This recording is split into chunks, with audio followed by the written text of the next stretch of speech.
Welcome to another episode of the GUERICAST, the Immigrants. My name is Tomas do Prado Coelho. I'm your host of those episodes, and we are here to provide to our watchers, our followers, a little bit of the how is the life of an immigrant here in Norway.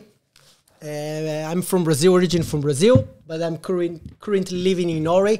But those episodes are not about myself, are not about my life personally, but it's always about our guest's life, and that's why you are here. Benvenuto, welcome, Alessandro Obrigado. Di Mattia. Is that correct? Yes, Yeah. Before I remember, I used to say wrongly Di Matteo, but yeah, sorry for that. Very, very welcome. You are originally from Italia. Yeah, which area are you from? Milano. So it's a second big city in Italy, right? Yes. Is that correct? Yeah. Yes, after Roma, yes, it is. And probably the heart of the commercial activity and business. Okay, so the financial. Yes. All right, I didn't know that. And the tourism, Roma is more the tourism and the capital. I think it's much more in Rome, but still, we have a good. Many people likes Milan. And all the fashion scene is there as well, right? And also the football club, Yeah, the semi-final was there, huh? Yeah, the semi-final. Which team do you support? Inter. So you're very happy, huh? Yeah. Even if I'm scared. I mean, City is. I don't think you guys have much chance. But in football, you never know. Yeah, we never know. It's not so. So certain the outcome we see. Yeah. It will be very exciting final. It's in a few days, few weeks. 10th of June. Okay, very soon. So good luck, and I hope. I'm actually hoping for the City because for so long they are like getting almost there. I agree. But they deserve this trophy. They deserve for sure. I think it's nice to see because the Italian football was kind of forget for a while, and now they really came back. Yes, I don't know if this cover up all the financial problem and also problem that we have like growing the teams, especially from the scratch, from the young academy. Yeah, we still have problem. I was a good boost of confidence that a little bit of lucky because the draws were in our favor a little bit, but. Yes, we see in the future if Italy is coming back to the old times, the old good times. Yeah. Nice. How old are you, Alessandro? I am 28. 28. Seems younger. Yeah, you seem younger, but you probably, I think you're the youngest guest I have until now. That's the episode number 9. And most of the people I interview, they were over 30 and some of them were over 40, 50. But that's all good. Are you currently studying in the same university college as me? But you are in a higher level. You are kind of my teacher. We could say that. He's a PhD student. Correct. So that's how you ended up here, right? Yes. But before we go to that, so I was just kind of presenting a little bit you. But we're gonna approach how was your how was growing up in Milano, in this big city? What did you study for bachelor degree? Let's go for from the beginning. The beginning, okay, and then I was born in Milan, as we said, a big city, and we can talk more about later. It's different from Molde. It's a different dimension, different reality. So yes, I went through all the classical school system before I started elementary school with public sector. Then I moved to the private sector. So in high school, I went to a private school. And so, yes, I experienced, I met, all over my life, I've been in touch with many different people from different social background, like a healthy person, but also like a middle and low income person. So, more or less, Milan is a frenetic city and it's really big. So you can know your neighborhood, you can have friends close to your neighbor or friends coming from far away, also from nearing cities. So yes, what it took me here is okay. I start my university career doing engineering 1 year. Okay. But then I realized was not what I wanted to do. Was that in Milan?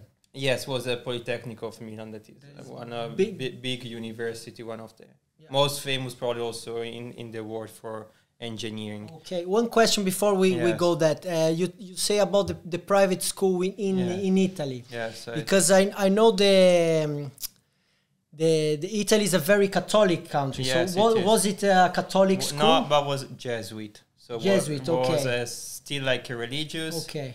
But Jesuit was a private one. Was like a private, yes, and you had you know the way Jesuits are supposed to teach is really like didactic approach and really related to like personal like experience, and also to be really like a good person overall in your also personal life. Okay. This is the main message I got. All right. Yes. So that's quite interesting. My brother he studied in this Waldorf line, you know. Yes. And that's kind of the same approach. Yeah. Kind of more humanistic and focus a lot of in arts. And while I was in the Marista schools when I was young as well, both privates in Brazil, very expensive schools, but was very Catholic. We have the priests inside of the school, and we have the place to go and probably pray. I went there when there was a transition period, you know. Okay. With professor from old school to like they are trying to renovate, and they have been introducing, for example, the sports school. They were like supposed to have like rugby players, so players from professional like team, so both studying and practicing. So I was in a transition period. I made some really good friends. I probably didn't fit that much because I feel I need to be more, you know, with people that are more heterogeneous and not like the niche. So for this reason, then when I went to university, I decided to say, okay, I want to stay to the public sector and experience it. So for this reason, I went before to engineering. Then I changed my mind. I say, okay, I want to do something that has more like, you know, sociological aspect, something that has still like a scientific approach, but can give me some insight on how, you know, people's behavior and like relates to each other. So for this reason, I switched to marketing economic, but was more like, let's say it was more like economic and statistics, because you have like some marketing course, but you have also macro course statistics. So it was like more classical economics. So this was my story. But then I've been I've been all my bachelor in Italy, and I felt that I was missing something. I say, you know, I've always been a shy guy, a little bit afraid of new opportunities, new experience. So I say, maybe I'm missing, you know, a lot. So then I pushed me a little bit, and then decided to do my master outside, abroad, also far from home, and also for you know, my parents, because I've been living with my parents since then. And so I decided to go to UK, where University of Essex, that is close to London, Colchester. That was when you were going for your master degree. When I finished my bachelor, I applied there and I got admitted, and I was nice. It was just 1 year master, so it was Master of Arts, so it was like more like qualitative approach, even if it was in economics. But I really had fun. It was a year where I met a lot of people from different countries, different religions, different also departments, because we're people from, for example, sociology, political science, computer science. And from there, I say, yes, it was really a rich, full experience. I say, I don't know what to, I didn't know what to do next. And for this reason, you know, I just have to came back home after I got the degree in economics. I asked if there was some open position in Essex, but I couldn't find. Did you find the level of the education a bit higher there? Because I heard that before. I think it was Vladimir who studied in UK also. And he told me it was he felt like the the level of the requirements and the teachers. He told me the whole structure was a little bit above the European style. Did you feel that, or for you it was like... For me, no, but as I said, because it was a course open from people from all over disciplines, so you can find people from mathematics, but also from political science. So it was not like so mathematic based, and probably it's the most challenging part for an economist. Yes. So I didn't feel that much, but probably just because I chose a path that was quite fit for my abilities. But I can understand that since in UK you have all the exam, probably also as in Norway, because I don't know in Norway because I'm a PhD student, but you can agree or not with that you have exam at the end of the years. So it's in or out, or you pass and you have a good grades, or you fail. This in Italy does not happen because you have exam every, I don't know, 2 or 3 months, or every you have 3-4 sessions all over the years, winter, spring, and summer, and you can also reject the mark or the grade if you are not happy with that. You can try it maybe again. In UK, no. They're really strict when you take an exam. They're really strict if you are cheating or not. They are extremely strict on that, and you have to do the best. Out in 2 weeks, you have all the exam. Okay. For this reason, I remember in 2 weeks I barely sleep in some days because you have 3 exam in 4 days. So you have much more bureaucratic and kind of. It's more intense. But overall, I think was a good experience. Yes, and the teaching was really nice. I really meet a lot of good professors. Did you learn English before that? Yes, I travel a little bit. I spent 1 month in Montreal to learn both English and French because I also speak French. I used to, because now I'm losing it. So if you don't use it, it's kind of rusted pretty quick, it's right? Really rusted, yes. And so I learned a little bit, but then of course living in UK and forcing myself to speak English was the turning point, let's say. So you stay 1 year there, and then you went back to Milan. I went back, no idea what I was going to do, because I found a person that was like a girl in the behavioral economics department that was Italian, and she has a really nice experience all over Italy and UK. So I say maybe she can give me some hints to where I can pursue like a similar academic career. Yes. And she spotted out this position in Molde. But I was not sure, and then the line was closed. So I applied for some jobs in Italy. So I started a career in business consulting for a couple of months. Okay. Did you like it? No, at all. Not at all. No, it was not. Because of the duty or the company work, maybe your boss. Both. The environment was really, structure was really formal, and I don't like this kind of jobs. And basically, when you're consulting, you putting the finger in the open wounds. Yes. It's like you're just this is maybe can improve. And yes, I didn't fit. I didn't like the way we were introducing to the tools that we were supposed to use. So I didn't see any point. I was tired every day with no purpose on what I was doing. It was really hard. So I quit the job really quickly, in 1 to 2 months. So then I say, okay. I didn't know what to do. I say the position for Molde as a PhD student reopened, probably because they didn't find any, suitable candidate. Yes. And so I applied. It took a while. Because there was COVID. So it really it delayed my PhD off for 1 year because I have to catch up with some credits because I was missing some credits from my master. So I was studying from home to do some exam here in Molde, but remotely.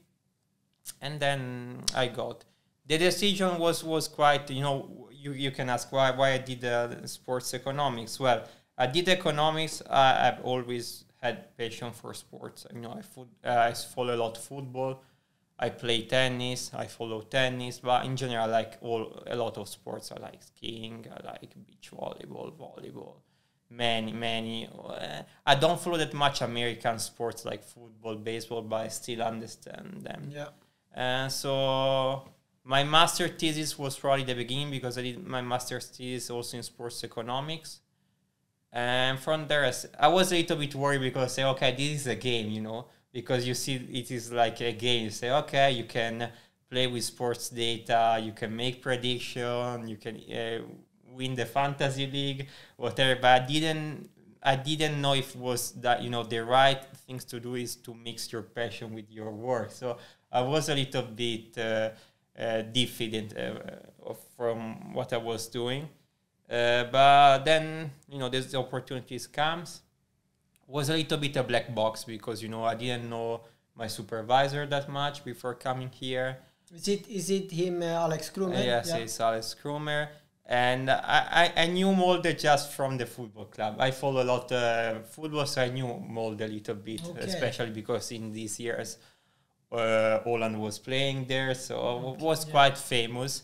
But apart from that, you know, I never heard that much about Norway. But I say, okay, let's try, even if it was a little bit unresponsible. I did it. Nah, I wouldn't say responsible. To keep studying it, I think is always... Yes, especially here, because in Norway they invest a lot on you. I mean, you are paid for studying. Yeah. And that's very nice. This is really nice. Yeah. And yes, so this is why I ended up here. This so during this time of COVID, and you were in Milano. Yes, I was closing my room with my computer. That's a bit unfortunate, because here I was here the whole time in COVID, and here was very chill compared to when every big city. I came here February 2021. It was in the mid of the first wave of pandemic, and you couldn't see people wearing a mask. I've never seen here it was no stress, and like, of course, the clubs and some things was very restricted or not even opening, but the outdoor life, it was completely free. You could go to the mountain every day you wanted, and cases were going high or low. Of course, they were focused on the alcohol gel and those kind of things as every place, but masks, and it didn't get here but still, I don't think it's a big deal. So maybe the concert started. I hope it will not be a problem for the audio. We'll see. There is a big concert going on in the city center, and our studio here, the studio we use it's pretty close to the center of Molde. So I hope it's not a big deal. All right, and then since you're here in Molde, what's your feeling for the city, and do you like it? That out of 10, like, which score would give you for the city itself, and maybe for your lifestyle? And the score evolved, because settling in and adapting was really hard, especially because I came in winter and it was really cold and it was really dark. It took me a lot of time, especially because at the beginning it was not easy to socialize, to meet different people. But right now I'm really happy, you know. It's a small city, but it's really beautiful. You have both, like, a lot of services and facilities are really good. At the same time, you can enjoy nature despite the weather, let's say, as in Norway they do, even if it's bad weather. But it's really, you know, it's calm. It's not as is in Italy, especially in Milan, where it's everywhere is crowded, it's busy. You feel the stress, you know. It's a dynamic city, Milan, but you feel that you have always to rush. Here, everything is like at your hands, especially if you have a car. If you can reach every place in the city in 10 minutes. So yes, I really like, you know, also the working balance here.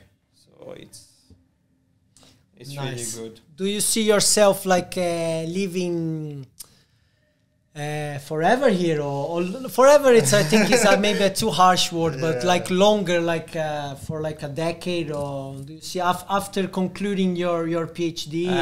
Yes, there's many factors that I have to take into account. First, what's next in my life, if I want to pursue an academic career. So I'm really open, you know. I'm not thinking a function of the place. but thinking in a function of what I want to do and who I want to be with. For example, now I have a relationship with my girlfriend that she is in Italy. So we'll see. Two years are not like it's quite a short time if you think about it. So right now I would not mind to stay in Norway, maybe for a little bit more. But if it's open up in opportunities in other, especially in Europe, is other countries that can give me a good opportunity, I can consider them. Especially, but what I really appreciate about Norway is, as I said, the working balance and the ethic that there is behind work. So I don't think I will be really easy to give up on that, you know. Yeah. So I should find a place that respect that, especially. I don't think I will go back in Italy soon. Okay. If let's put it that way. Yeah. Because I think it's funny, because I think when a lot of people, at least in Brazil, when we talk about Norway, we have this economic, we take Norway as an outstanding economical point of like, you're going to go and you're going to make a lot of money. But I think in your case, as a PhD, as a doctor in sports, if you're gonna work for like a big team in La Liga, let's say Barcelona, or if you go to Italy, or if you go to France, any big club, you're gonna work in the economic department. I am pretty sure, maybe I'm completely wrong, don't take me, but I'm pretty sure you're gonna make more money than to working here in the same department in Molde, you know. Okay. I'm not saying Molde MFCO is a great club, but I have a big plan to work there one day. Maybe you too. I don't know, but it's I think the scale of the size. It's I think when you go for such a big club in other countries, because of the revenue and the cash flow goes in those clubs, I think people get much more paid. Yes, this is true. Let's say. Molde, I think, is a really good team, especially if it depends what you want to do there. If you see, for example, like how they develop talents, I think it's one of the best. Probably this is a little bit extreme, but it's really good also in Europe. You see, they have a lot of young players that are coming out. So I would not mind to work maybe as a data analyst for Molde FK. Yeah. It also depends on your CV, you know, what I'm experiencing is that probably for working for a big teams, you need specific skills or specific, experience that I'm not sure I have, and especially because there is still discrepancy between the academic world and then the business world. Yeah. Of course, it's something that I can consider and I would like to do. But, it's always also a matter of reality. So we'll see. Yeah. If, of course, there is opportunity to work in a big teams, mainly as data analyst. I don't know if there are any other position I'm suitable for, but of course, it will be also, it's not just a matter of money, but it's also a matter of what you do. I would like to experience different, things in my life. Maybe also not just in football and sports. I'm really open to. Yeah, I think those departments, data analytics, they are growing more and more over the years in the clubs, and they are using that in their advantage, which it's pretty smart. The data is there, and it's you just need a smart brain to make it through. But do you think these AIs, those artificial intelligence, can be a threat for this kind of position or personnel, as you can say? Because I'm personally use those AIs for not for the university purpose, because he's one of my teachers. And if I use it, I wouldn't say that. I'm joking. Alex Krume probably watched that. Never use it in my life. I use it for the YouTube channel actually to create descriptions, and like in your case, I'll say, I have a guest. I will talk with the ChatGPT in this case, and I say he's from Milano, so give me a short description of Milano. So and then he'll give me like a nice 200 words about Milano, and then it's very cool. For me, it helps me a lot. Yes, I agree. I mean, AI. I think the main purpose of AI is to assist people. In every service. Can be like a doctor, can be an analyst, can be also, you know, like a salesman. Also me, I'm personally using AI right now, but it's not cheating. You know, for example, I want to improve my code because it's slow, or because it's not well structured, or because I have in mind what to do, but I don't know how to do it. So I think these really amazing tools. It gives you a feedback straight Give you away, a feedback. I mean, it's not, you know, it's always in the way that you use a tool that makes a difference. Of course, you are not there to you know, give me all the answer that I cannot like come up with. But if you like interact in the right way, you know, it's really, you know, suitable. It's really fit your needs. But you have to be able to ask the right question, basically. So even if you use for you know, university purpose, I don't see anything bad, honestly. I comment that because I saw some of the media creators, or these people who work in, they are kind of the copywriting. They are very afraid of their job. For the big channels, they are afraid to lose their job and this kind of thing. But I saw in these exams, as we just come from the exams today, I did my last one, but the home exams, the ones we were doing at home, I saw the teachers was very worrying about it, and they really wanted to make sure like they would get you if you were using. I saw that was kind of new. I know it's a new platform for people to use it, and I think in the way to assist, I think it's nice, and it might to ended up some of positions of work, but I think will open much more than it will close. So it's really coming something to help. The PhD you're doing, is it 2 years? It's 4 years. 4 years course. Yes. Oh my God, that's a long one. Yes, it's. But that's nice. You guys get paid. Otherwise, it would be no one would do it. I think if you didn't have a salary. No. So your daily base, your day by day here in Norway. You wake up in the morning, have your breakfast, and then you go. Then I go coding and writing papers all the day. You work like 8 hours as everyone here, 7.5. It depends, but yes, more or less I work. Let's say. Yes, can be between 7-9 hours. But you don't need to register anything when you start to read something, or it's kind of... No, I'm not tracked. It's, you know, PhD also means both like freedom, but also responsibility. It's your own decision, how you manage your time, and how you are organized. And then, of course, you have to provide, you know, your supervisor, or who is hiring you, in this case, the university, with some output. So of course you cannot like not do nothing, but it's quite flexible. You know, I know people that work overnight. I mean, during the night owl, or some that are early birds that wake up at 6 and finish at 4. So it's total free. But the future, the future freedom. That's nice to hear. It's nice because when you have a sunny day here in Molde, which is not common, you can go and enjoy more time, don't work too much, and when you have a full of day raining, you just kind of I can cover those hours I missed in a sunny day, and that's life, man. That's not everyone can. No, do that. I'm really grateful of right now the life and the flexibility that I have. So. That's good.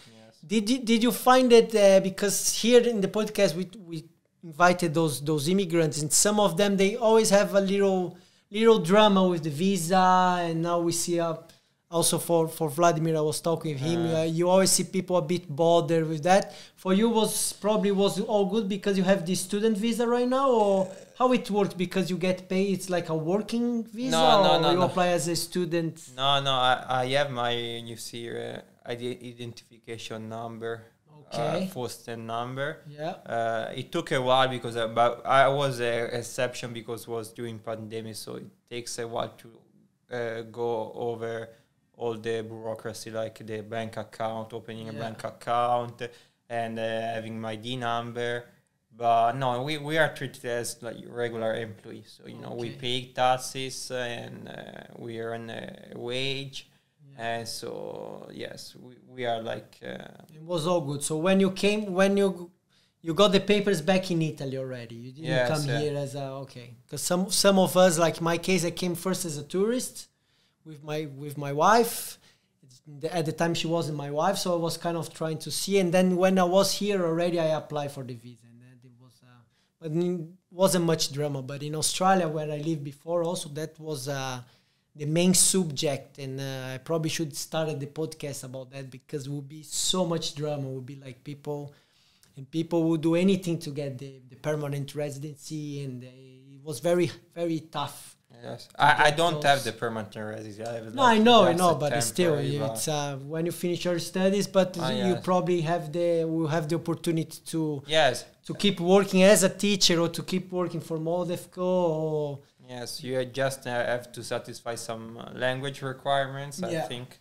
Apart from that, it's you have to do this Samsungsfag, which is like a social studies or the test, actually, which is pretty easy. It's more about like who pays the bill for the medical care. If you have a kid, he got attendance free until 18. These kind of things, or when Sweden and Norway break up, and history and social approach, which I have done, very easy, and whenever you need to do it, I'm pretty sure you. The Norwegian I haven't done myself yet. I feel good speaking Norwegian. You probably saw me a few times doing it, but I don't know. I haven't done the test, so I'm also not a permanent resident. I'm still temporary, but I'm more and more sticking my roots here with the kid, my wife. We're very satisfied, and. Where do you live? Do you live in one of those buildings? Just to let you guys know, here in the university, we have it. I'll try to explain you if you're watching this video. If you're here for the podcast, it will be a bit hard to understand that part. But we have Molde is let's say it's a whole mountain place, and then you have the centrum here. The university will be a little bit to the left, and you have the fjord in front of this mountain. And beside the university, you have a few buildings as well, which are the student buildings. So they build it up for the students. Is there where you live? I mean, as a PhD, we are required to provide by ourselves to the apartments. Okay. So I lived there for 6 months. Yes. Did you like it, or it was a bit... No, it's fine. The view was amazing. Okay. Of course, you have a small apartment, but it was well equipped. There was no noisy party, kind of this... Especially if you are used to Milan. People was a bit louder than in England. Hey! Yes, so no at all. Never had this problem. And no, I didn't go that far because I still live in the same residency area. I live in Kvam still, so it's really very nice. It's the top of the mountain. Yeah. So yes, I'm still there, but I'm renting an apartment. Okay. Did they help you out with to find like a nice place, or they give you some options? I mean, no. They just give me time. Say, oh, you can stay 6 months in campus, but and then you find it yourself. Then after the end of the season, at the end of the academic year, you have to look for yourself. Did you got that through like Finn, or you? Yes, through Finn. So you do the deal straight with the owner. Yes, exactly. They live close by you, or they are? Yes, they live next door. Okay, next door. Very nice. That's something I'm planning to do in the future, to maybe buy a bigger house, and then I can rent it. I think in Norway they do a lot. Yeah, it's very good, and because basically if you have it like 2 apartments in one house, the rent you get for one apartment pays the whole mortgage for the house. So it's a free living, let's say. It's a very good deal. I don't do that at the moment, but it's okay. Okay, we talk about... so what do you do in your free time here? You already approached that a little bit, but I want to know more. Yes. Because now you got already 2 winter seasons and 1 summer season. Yes. And now you're going for the second summer season. It's good that you separate, because winter and summer here are completely they are very different. Strict. Yeah, So last summer wasn't a very good one, to be honest. I was not here, fortunately. I left when the good weather was already. Yeah, because I can tell you, I was I think I got 4 or 5 summers, four summers already, and the last one was so bad. My God, that was a terrible summer. So I really hope this summer we'll make it up for us. So. I think we deserve it. So what do you do in your free time in winter and summer? In winter, I like skiing. I mean, I'm not like as good as Norwegian are, but still. When you say skiing, is the cross country? No, alpine. I always done alpine. Okay. And I almost never try cross country because I find it a little bit boring. But still, little bit. He's being too gentle. Oh my God! I'm more. It's like running, you know. I think I'm really into sports and I hate running. And the cross country is like running, but with the skis. Exactly. So yes, I mean, you have to be in the Norwegian philosophy, so enjoying the fact that you are staying in a good place with a good view, drinking a hot coffee and chocolate. But still, I didn't experience that. So I'm more like, stick to my old habits of alpine skiing, where you just go down and you like the speed. And yes, here in Molde, I think it's really, we have not many options. There are like a few slopes, but it's still really nice because you can see from when you're skiing, you can see the fjord. I don't think in many places in the world you can at the same time see the seaside and skiing. Yeah. So it's amazing. So you go often in Tusten? I go in Tusten, and I've been to also close to Oslo, to Oppdal, or to Hafjell, the most famous. Yes. You've been alone in those places, or you went with the families? I went with my father one time and other alone. Is it? I heard it's quite cheap. I don't know, because I'm doing a lot of snow sports since I'm here, but I always have done here. I remember I did once in Chile. I don't remember how much I pay. But do you find that it's cheap? Because I heard that before, like kind of Norway, the tickets, if you compare to the Alps, the French Alps, or the... Yes, they are getting really expensive in the Dolomites, the Alps. And so I don't see... Yes, I don't see much difference, or even probably, can be a little bit cheaper here, but more or less I think it's the same. Okay. Then now of course you have to account for the currency rate, because the corona is it's changing a lot. It's changing a lot. Norwegian crowns is going down, my friends. Yes, we are not less rich. Not in the right time. In summertime, when people go out to the south of Europe and they need the euros, and it should be going up, and it's the opposite. But I think it will be okay. We will survive, right? And then in summertime, what do you do mostly? In summertime, I mean, I try to stay fit all over the years. Summertime is good for me because I play tennis. We have a good clay court here. So I play tennis, I do walking. Where do you play? Is it up in... Yes, it's up close to... Kiwi? Yeah, exactly. In the river? Yes. I live there. Okay. My house is just up in you should join sometime. Yeah.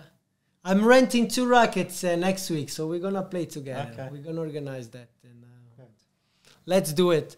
So then, do you work out in the gym? We have it in the... I used to, but since I'm an economist, I say I want to pay to have even more incentive to go to the gym. Okay, so people is motivated by incentives. That's one thing our teachers say quite often. So yes. So where do you work out right now? To a pro gym. Pro gym. That's close. They're close to Molde. Exactly. Sometimes you come to swim as well. And I also come to swim. I really like Molde. It's really nice. Have you swim in the fjord? I mean, there is also a sauna.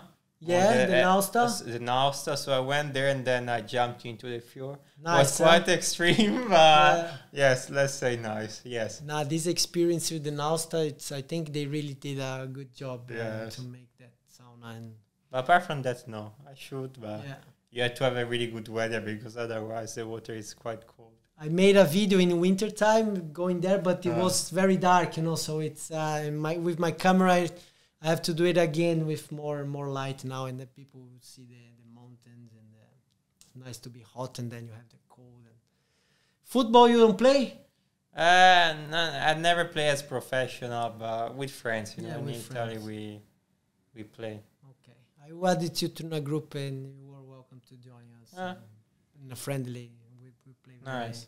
Sometimes we have the Polish ones that they're a bit more rough, but they still nice people and still friendly. But the way they play, it's just more. They have a little bit more a bit more aggression. And nice people, and some of them play very well.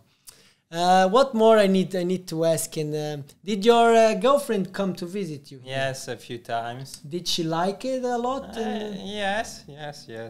Is she very like stuck in Italy, or she would see like would be easier between you guys for you to go back to Italy or for she to come to Norway? Do you think that's kind of possible?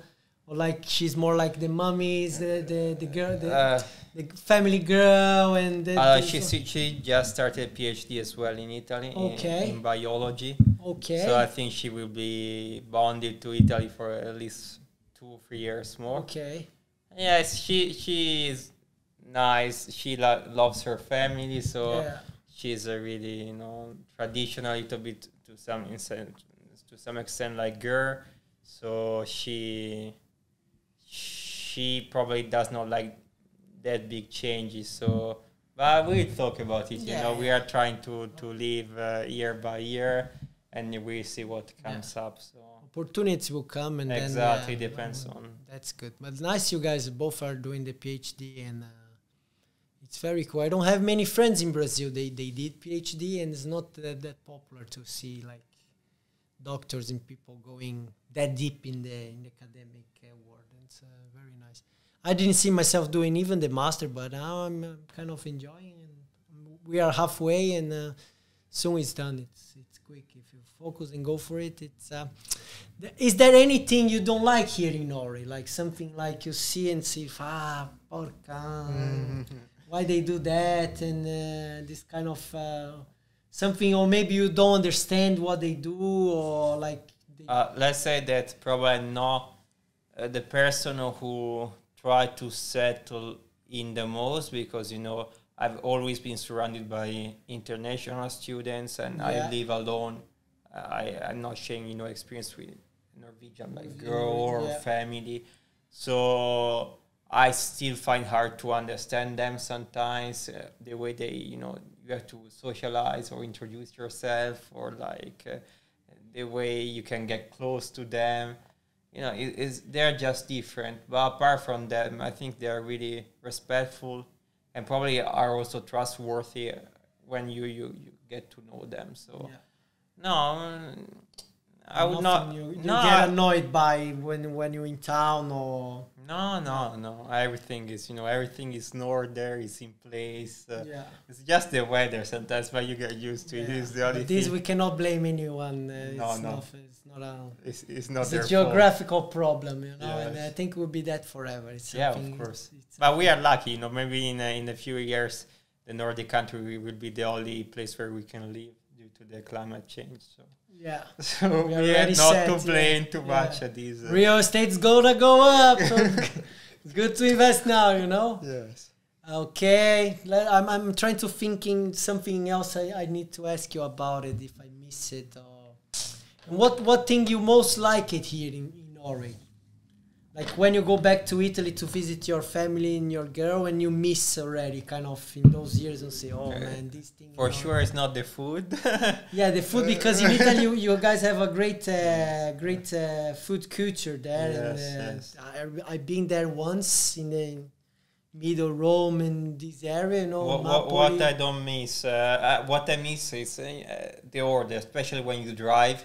Here, all the people keep like safe distance. Everything is respect. In Italy, is a bit more energetic. It's more like free, let's say. People is a bit more in a hurry there, and they don't respect that much the rules. So these I really appreciate about Norway. People are really respectful, and I think that the very interesting thing for in that topic, they don't do that because of they could get a fine, or there's someone watching, because at least here in Molde you barely see police around.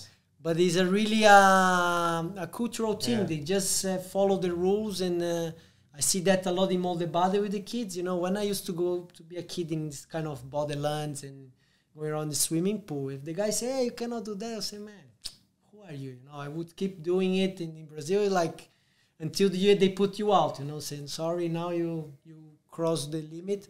And here you tell a kid, like a 15 years old, like a teenager, he would listen to you, and you will say, I cannot. maybe he knows you already cannot, but when you're coming and addressing, they stop straight away. It's very like the line that they follow. It's very impressive how they do it. And, yes, yes. And you see that kind of that influence in economy, in a lot of things, because, you know, in Brazil we have the same similar resources than here as the oil. We are big oil country, but we don't thrive economically like they do.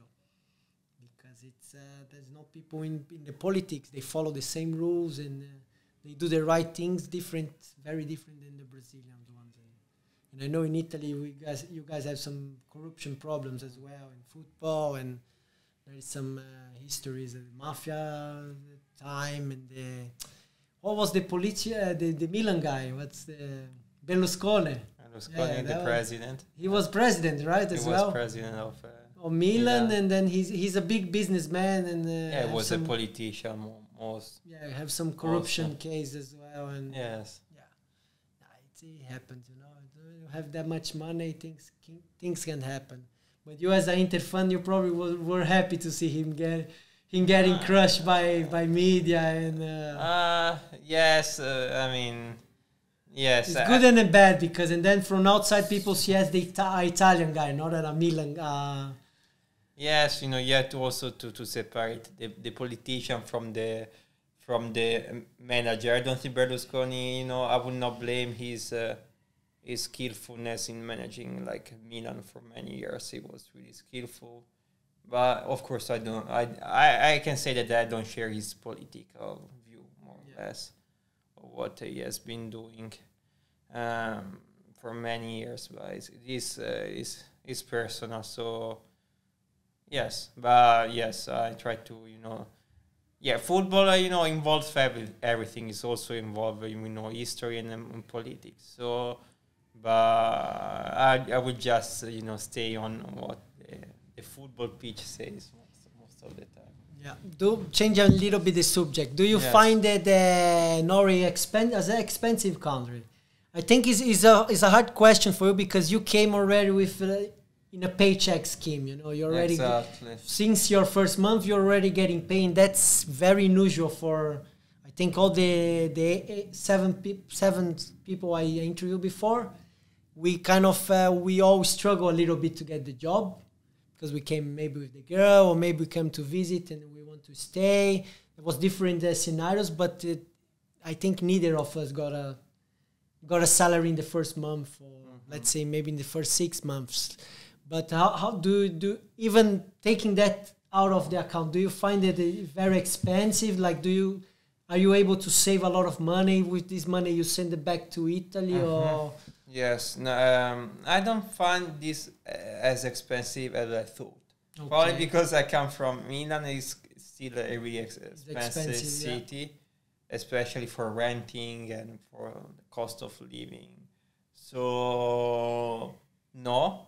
I mean, of course, some products, for example, fruits, vegetables, is different. You have less offer and the price is a bit higher. The quality also, I think. That's yes, but apart from that, I'm happy. Yes, I tend to spend a large part of my wage and put in some fundings.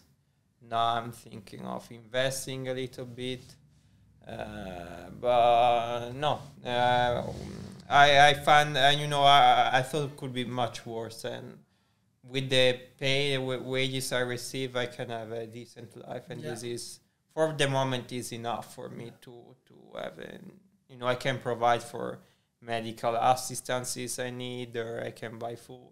You don't drink much, do you? Like no, I'm quite street. Not street, but I don't drink coffee, so I'm not like as Norwegian. Yeah. I don't drink alcohol. I don't smoke, so this save a lot of money. Let's put it that way. And it's actually bad products, so that's why it's so expensive here, because the tax is related to those bad.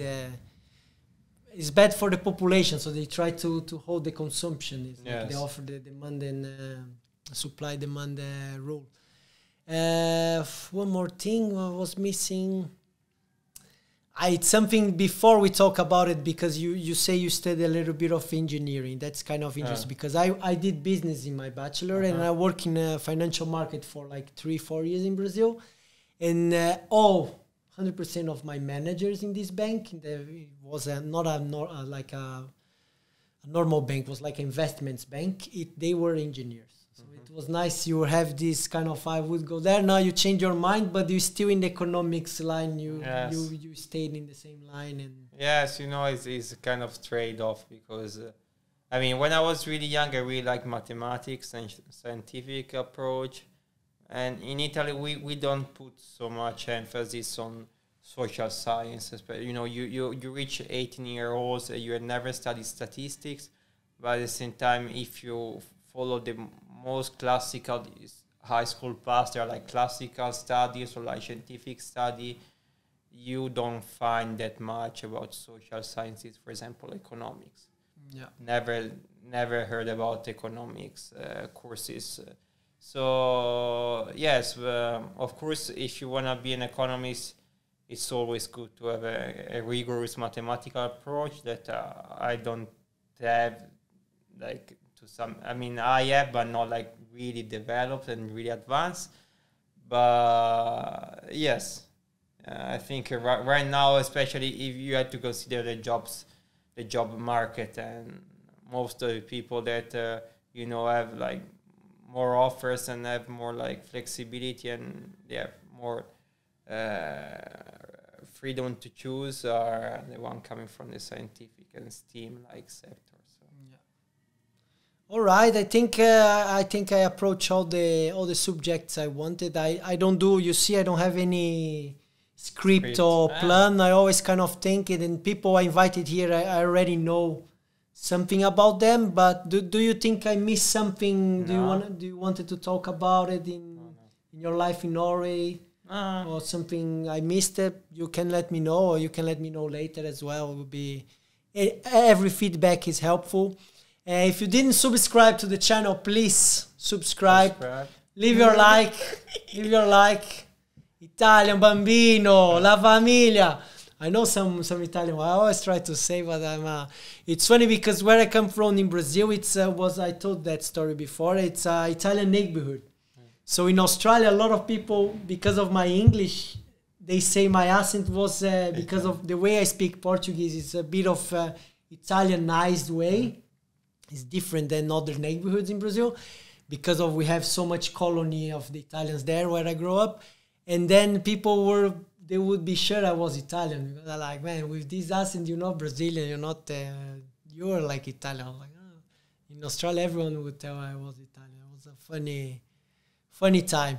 Thank you very much for your presence, for your time, and I really appreciate you coming here. Open up your history with the followers of the channel. People are enjoying the podcast. It's nice to see the different perspective of people. We all live in the same place right now in Molde, all the other ones, but it's nice to see what South European person thinks like you, an Australian or North African, and I'm trying to get people as far as I can go, in the globe to open and to show people, maybe break some paradigms about the Nordic life and about prices, and people it's very cold, and it's actually the weather is cold, but people is not.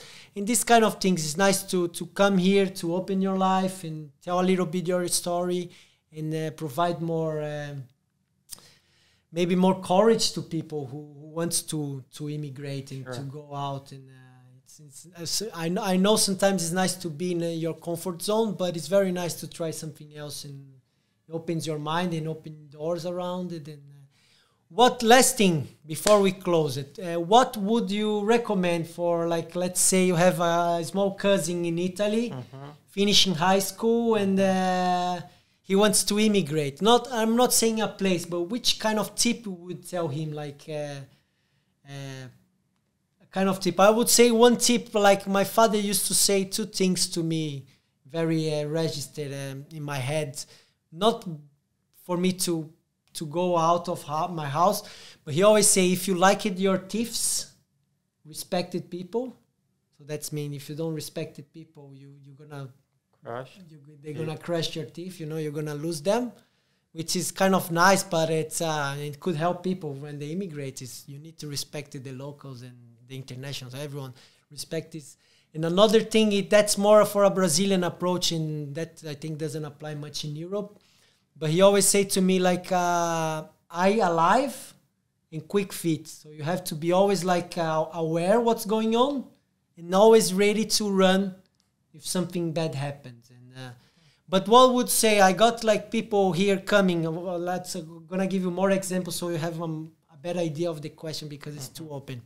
Some of people say to some other guests told me to I would incentive them to learn the language. That probably was the most helpful. Be open, be adaptable. You know, like really. Some people say come with the head like expectations much lower than you already have it. So if you have some expectations, always try to.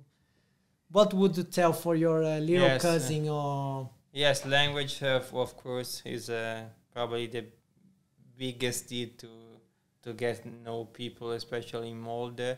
Are you learning Norwegian at the moment? Bit. Okay, In very hard, huh? In my free time, that is really small. So. But yes, what I would suggest, yes, try not. I mean, what I experienced as a PhD, sometimes you just close in your bubble, but try to be open. Even if in Molde it seems like a really small place, you have a lot of opportunities to meet people.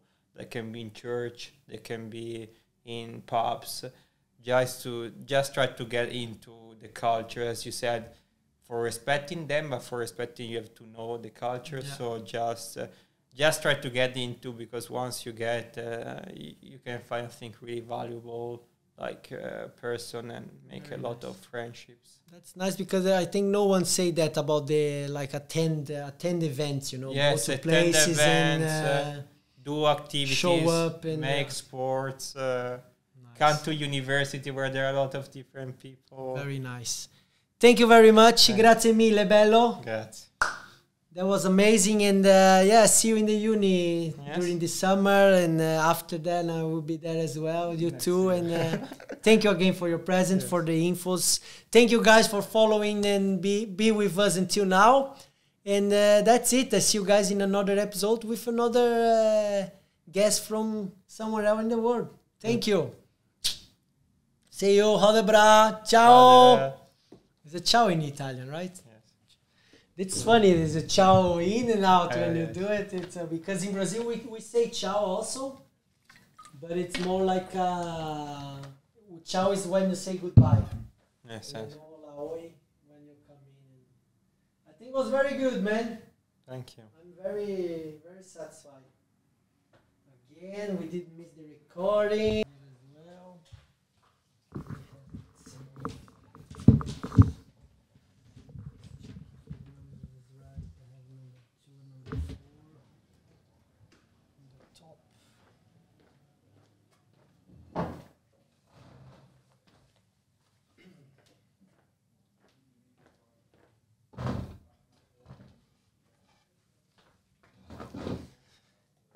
Three, two, one. 3, 2, 1. Song, 1, 2, 3. Can you? Ciao. Ciao, ciao. See it just so you can hear. Ciao, ciao. No, but you don't need to talk that close. See if you're far away, it's seated like the way you are, and if I can hear you. Okay. Ciao, ciao. Can you hear? Good. Yeah. Okay. As close as you can get. Right. What we can do now first, we can do like for the thumbnail. You know the thumbnail. So we can do some different poses I can get from the video. Nice. That's good. Smiling, maybe just smiling a bit more casual. There we go. And then we can start on 3, 2, 1.